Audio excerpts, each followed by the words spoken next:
BSTI অনুমোদিত বা packet জাতের যেসব নিয়মাবলী কোনো কিছু না থাকায় আমরা তাকে 50,000 টাকা জরিমানা করি। জাতীয় ভোক্তাধিকার সংরক্ষণ অধিদপ্তরে আজকে নিয়মিত বাজার মনিটরিং হিসেবে আমরা কাপারডাঙ্গা ৮ কবর এলাকায় মনিটরিং করি।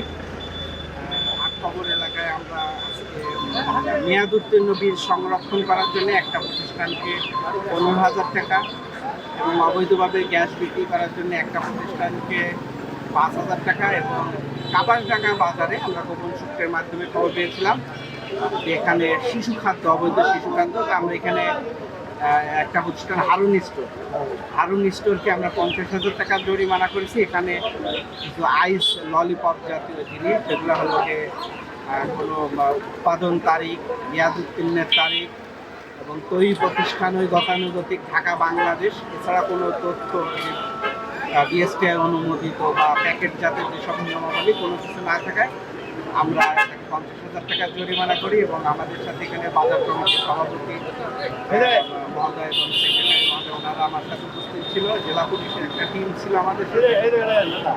শিশু খাদ্য এবং ভেজাল, নকল, মেয়াদ উত্তীর্ণ বীজ সব কিছু করে আমাদের এই অভিযান তদারকি কার্যক্রম অব্যাহত।